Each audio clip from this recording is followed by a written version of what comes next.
നാരായണീയം ഒരു കൈയിലെടുത്തുകൊണ്ടും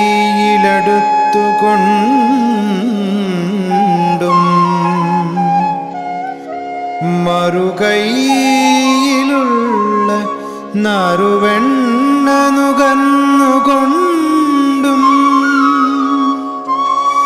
തന്നാശ്രിതർക്ക് തുണയായി വിളങ്ങിടുന്ന നാരായണീയ ഗുരുവായൂരപ്പ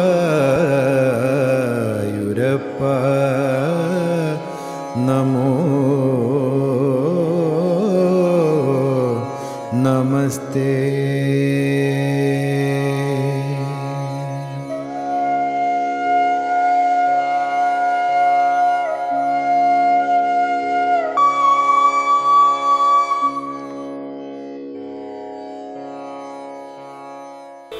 അടുത്ത ശ്ലോകവും വസന്തതിലകം വൃത്തത്തിലാണ്. അങ്ങനെ തന്റെ അച്ഛൻ വധിക്കപ്പെട്ടു എന്നറിഞ്ഞ സത്യഭാമ ആകെ ദുഃഖാർത്ഥയായിട്ട്, ഭഗവാനാണെങ്കിൽ സ്ഥലത്തുമില്ല, ഭഗവാൻ ഹസ്തിനപുരിയിൽ പോയിരിക്കുകയാണ്. അങ്ങനെ ഭഗവാനെ കാണാൻ സത്യഭാമ തനിച്ച് തേരോടിച്ചു പോകുന്നു എന്നാണ് പറയുന്നത്. തേരോടിച്ചു പോയി എന്ന് പറയാണ്. 8ാമത്തെ ശ്ലോകം. ശോകാത് കുരൂൻ ഉപഗതാം അവലോക്യ കുരൂൻ ഉപഗതാം അവലോക്യ കാന്താം ഹത്വാ ദ്രുതം ശതധനും സമഹർഷയഃ താം രത്നേ സശങ്കഃ ഇവ മൈഥിലഗേഹമേത്യ രാമഃ ഗദാം സമശിശിക്ഷത ധാർത്തരാഷ്ട്രം. ശോകാത്, തന്റെ അച്ഛനായ സത്രാജിത്ത് കൊല്ലപ്പെട്ടു എന്ന ആ ഒരു ശോകത്താൽ ഭഗവാൻ സ്ഥലത്തില്ലാത്തതുകൊണ്ട് ഭഗവാനെ വിവരമറിയിക്കാൻ കുരൂൻ ആ ഹസ്തിനാപുരിയിലേക്ക് ഉപഗതാം എത്തിച്ചേർന്ന കാന്താം തന്റെ പ്രിയതമയായ സത്യഭാമയെ അവലോക്യ കണ്ടിട്ട് ഭഗവാൻ പെട്ടെന്ന് തന്നെ അയ്യോ അവിടെയും ആപത്ത് സംഭവിച്ചോ എന്ന രീതിയിൽ പെട്ടെന്ന് അവിടെ നിന്ന് ഇറങ്ങി അങ്ങനെ ദ്രുതം ഒട്ടും താമസിയാതെ ശതധനും ആ ശതധന്വാവിനെ ഹത്വാ കൊന്നിട്ട് താം ആ സത്യഭാമയെ സമഹർഷയഃ അങ്ങനെ അവളെ സന്തോഷിപ്പിച്ചു. എന്നാൽ ഇവിടെ വീണ്ടും ഒരു ഭഗവാൻ ഒരു സംശയത്തിന് ഇരയാവുകയാണ്. അത് മറ്റാരുമല്ല ഭഗവാനെ സംശയിക്കുന്നത്, സ്വന്തം ജ്യേഷ്ഠനായിട്ടുള്ള ബലരാമനാണ്. അതാണ് രാമഹ ബലരാമൻ. കാരണം ഈ ഒരു രത്നം കിട്ടാൻ വേണ്ടിയും കൂടിയാണ് ഇങ്ങനെ കൊന്നത്, ശതധന്വാവിനെ കൊന്നത്. പക്ഷേ ശതധന്വാവിന്റെ അടുത്ത് ആ രത്നം ഉണ്ടായിരുന്നില്ല. അപ്പോൾ ഭഗവാൻ പറഞ്ഞു, ശതധന്വാവിനെ ഞാൻ കൊന്നു, പക്ഷെ രത്നം കാണുന്നില്ല എന്ന് ബലരാമനോട് പറഞ്ഞപ്പോൾ ബലരാമൻ എന്തോ ഒരു ശങ്ക തോന്നുകയാണ്. അതാണ് രത്നേ സശങ്കഃ ഇവ, ഭഗവാൻ വെറുതെ കള്ളം പറയാണ് എന്നൊരു തോന്നലുകൊണ്ട് എന്തോ കുറച്ചുനാൾ ഞാൻ ഇവിടെ നിന്നൊക്കെ ഒന്ന് മാറി നിൽക്കുകയാണ്, എനിക്ക് വയ്യ, കുറെ നാളായിട്ട് ഒരു സെമന്തകമണിയും കൊണ്ട് എല്ലാവരും കൂടെ ഇങ്ങനെ നടക്കുകയാണ് എന്ന ഒരു ചെറിയൊരു ദേഷ്യം പോലെയായിട്ട് മൈഥിലഗേഹം ആ ബലരാമൻ മിഥില രാജധാനിയിൽ പോയിട്ട് ഞാൻ കുറച്ചുനാൾ ഇവിടെ നിന്ന് മാറി നിൽക്കുകയാണ് എന്ന് പറഞ്ഞിട്ട് ഏത്യ അവിടെ ചെന്ന് അങ്ങനെ താമസിച്ചു. അവിടെ അങ്ങനെ താമസിക്കുന്ന കാലത്താണ് ധാർത്തരാഷ്ട്രനായിട്ടുള്ള ധൃതരാഷ്ട്രപുത്രനായിട്ടുള്ള ദുര്യോധനൻ അവിടെ വന്നിട്ടാണ് ഗദായുദ്ധം സമശിശിക്ഷത, ഈ ബലരാമന്റെ അടുത്ത് നിന്ന് ശിഷ്യനായിട്ട് ഗദായുദ്ധം പരിശീലിക്കുന്നത്. അപ്പൊ ഇവിടെ ഒരുപാട് കഥകൾ ഇവിടെ വരുന്നുണ്ട്. അപ്പൊ സത്യഭാമ തന്റെ അച്ഛനെ കൊന്ന വിവരമറിയിക്കാൻ ഭഗവാൻ ഹസ്തിനാപുരിയിലേക്ക് പോയിരിക്കുകയാണ്. അങ്ങനെ ഭഗവാന്റെ അടുത്തേക്ക് സത്യഭാമ തന്നെ നേരിട്ട് പോയിട്ട് വിവരമറിയിച്ചു. അപ്പം ഇവിടെ രാമനും കൃഷ്ണനും, അതായത് ബലരാമനും കൃഷ്ണനുമുണ്ട്. അപ്പൊ ഇവരൊക്കെ എല്ലാ കാര്യങ്ങളും അറിയാവുന്നവരാണ്. പക്ഷെ ഒരു ലോകത്തിൽ എങ്ങനെയാണോ ആളുകൾ പെരുമാറുക അതുപോലെയാണ് മരണവാർത്തയൊക്കെ കേൾക്കുമ്പോൾ അയ്യോ അങ്ങനെ സംഭവിച്ചോ എന്ന് അവരും ഇങ്ങനെ സങ്കടം പ്രകടിപ്പിക്കുന്നുണ്ട്.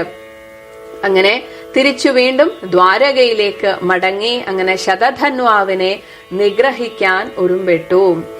അതേസമയം രാമകൃഷ്ണന്മാർ ദ്വാരകയിൽ തിരിച്ചെത്തി എന്നറിഞ്ഞപ്പോൾ ഈ ശതധന്വാവ് തന്റെ കയ്യിലുള്ള ആ രത്നം ഈ കൃതവർമാവിനോടും അക്രൂരനോടും പറഞ്ഞു തന്നെ ഒന്ന് രക്ഷിക്കണം, കാരണം നിങ്ങൾ പറഞ്ഞിട്ടാണ് ഞാനിപ്പോൾ ഈ ചെയ്തിരിക്കുന്നത്, അതുകൊണ്ട് എന്നെ രക്ഷിക്കണമെന്ന് പറഞ്ഞു. മാത്രമല്ല ഈ രത്നം തന്റെ കയ്യിലിരിക്കുന്നത് ആപത്താണ്, അത് നിങ്ങൾ ആരെങ്കിലും ഏൽക്കണം എന്നും പറഞ്ഞു.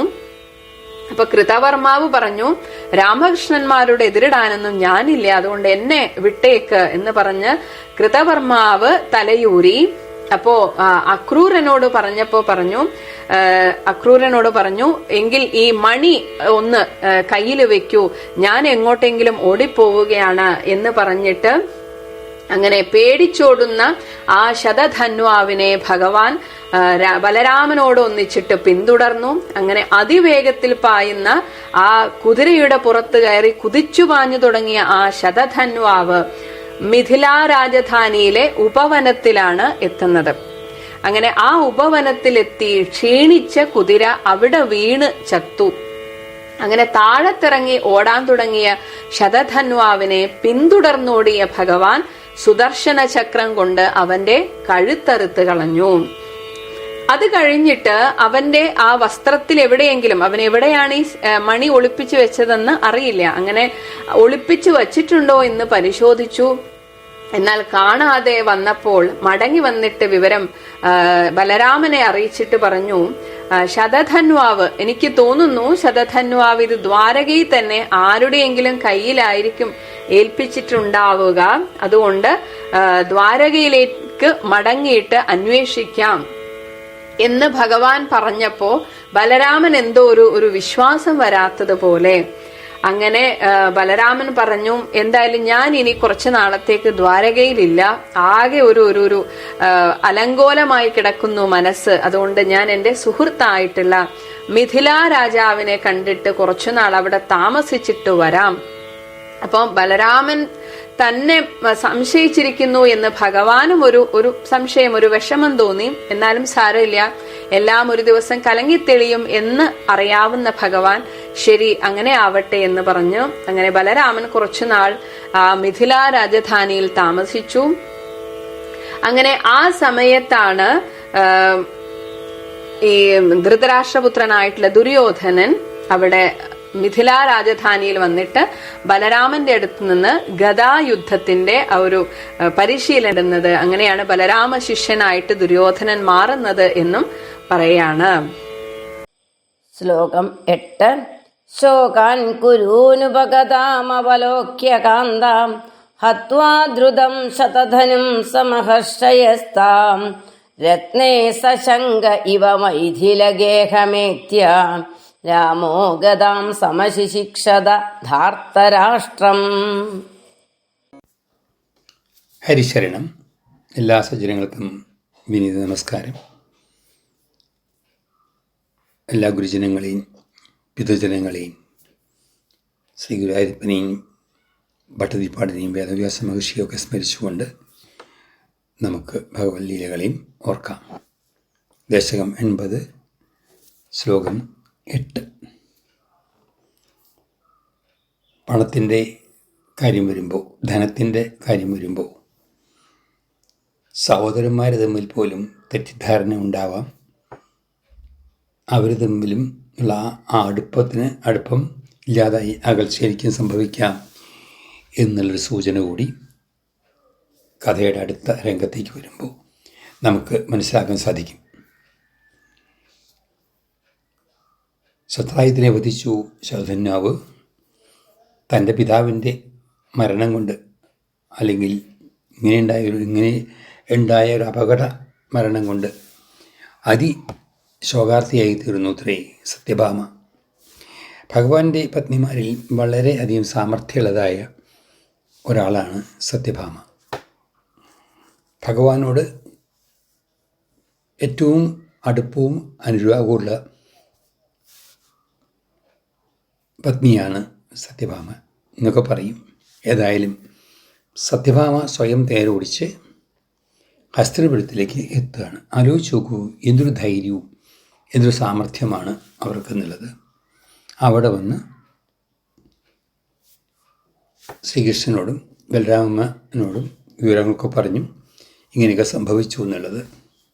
സത്യഭാമ പോയ ശേഷം തൻ്റെ ജീവിതം അരക്ഷിതാവസ്ഥയിലായി, ജീവിതം അപകടമായി എന്നുള്ളതായ സൂചന ശതധന്വാവിന് കിട്ടി. അദ്ദേഹം കൃതവർമാവിനോടും അതുപോലെ അക്രൂരനോടും സുരക്ഷയ്ക്ക് വേണ്ടി അപേക്ഷിച്ചു. അവർ പറഞ്ഞു, ഭഗവാനോട് ശ്രീകൃഷ്ണനോട് എതിർക്കാൻ ആർക്കും പറ്റില്ല, അതുകൊണ്ട് ഞങ്ങൾക്കൊന്നും ചെയ്യാൻ കഴിയില്ല എന്നൊക്കെ പറഞ്ഞ് അവർ ഒഴിഞ്ഞു മാറി. ഇതാണ് നമ്മുടെ ജീവിതത്തിലും അപകടത്തിൽ ചാടിക്കാനൊക്കെ ആൾക്കാരുണ്ടാവും, പക്ഷെ അവിടുന്ന് രക്ഷപ്പെടുത്താൻ ആരും ഉണ്ടായെന്ന് വരില്ല. അപ്പോൾ അതൊക്കെ സൂക്ഷിക്കേണ്ട കാര്യങ്ങളാണ്. അപ്പോൾ അതിനുശേഷം അദ്ദേഹം ശതധന്വാവ് എന്ത് ചെയ്തു എന്നാണെങ്കിൽ അതിവേഗതയുള്ളതായ ഒരു കുതിരപ്പുറത്ത് കയറി അവിടുന്ന് രക്ഷപ്പെടാൻ വേണ്ടിയിട്ട് പോണ സമയത്ത് ഈ സന്തകം മണി അക്രൂരനെ ഏൽപ്പിച്ചു. എന്നിട്ട് പറഞ്ഞു, തിരിച്ചു വരുമ്പോൾ തന്നാൽ മതി. തിരിച്ചു വരുമെന്നൊന്നും അറിയില്ല, അത് വേറെ കഥ. ഈ സമയത്ത് ശ്രീകൃഷ്ണ ഭഗവാനും അതുപോലെ ബലരാമമൂർത്തിയും ദ്വാരകയിലെത്തി. അപ്പോഴറിഞ്ഞത്, ദ്വാരകയിലെത്തിയെന്ന് പറയാൻ നിർത്തിയില്ല, അവരറിഞ്ഞു ശതധന്വാവ് സമന്തമണി കൊണ്ട് പോയി എന്നുള്ളത്. അപ്പം എന്ത് ചെയ്തു? പിന്തുടർന്നു. പിന്തുടർന്ന് ശതധന്വാനെ വധിച്ചു. വധിച്ച് കഴിഞ്ഞപ്പോൾ അവിടെയൊക്കെ തപ്പി നോക്കിയപ്പോൾ ഒന്നും മണി കിട്ടിയില്ല. അതെവിടെ പോയി എന്നറിയില്ല. ആ സമയത്ത് ഭഗവാനും ഒന്നും അറിയാത്ത പോലെ അഭിനയിച്ചു എന്ന് വേണം പറയാനായിട്ട്. അപ്പോഴാണ് ബലരാമമൂർത്തിക്ക് ഒരു സംശയം വന്നത്, ഒരു ശങ്കയുണ്ടായത്. അതായത് കൃഷ്ണൻ തന്നോട് പറയാതെ കണ്ട് മണി ഒളിപ്പിച്ചു വച്ചിരിക്കുമോ എന്നൊരു സംശയം. അതുകൊണ്ട് തെറ്റിദ്ധാരണ ഉണ്ടാവുകയാണ് അവിടെ. ഇതാ ഞാൻ പറയണത്, ചിലപ്പോൾ തെറ്റിദ്ധരിക്കാൻ സാധ്യതയുണ്ട്.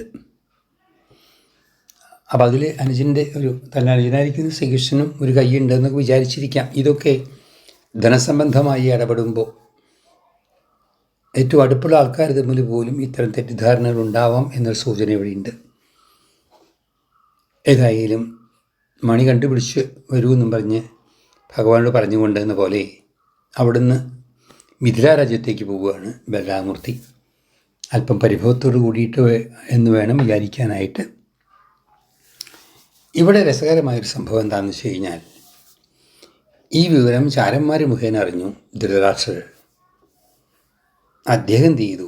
ദുര്യോധനോട് പറഞ്ഞു, ഇപ്പോൾ ശ്രീകൃഷ്ണനോട് പിണങ്ങി ബലരാമമൂർത്തി മിഥിലയിലുണ്ട്, ഇപ്പോൾ പോയാൽ നിനക്ക് വേണമെങ്കിൽ ഗതായുദ്ധത്തിൻ്റെ പുതിയ ചില മുറകളൊക്കെ പഠിക്കാം, ഈ കലങ്ങിയ വെള്ളത്തിൽ മീൻ പിടിക്കാമെന്ന് പറഞ്ഞ പോലെ എന്ന് വിചാരിച്ചാൽ മതി.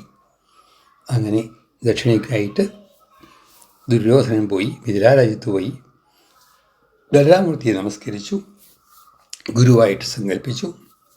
അങ്ങനെ ബലരാമിൽ നിന്നും ഗതായുദ്ധത്തിൻ്റെ പുതിയ മുറകളും കാര്യങ്ങളൊക്കെ പഠിച്ചു.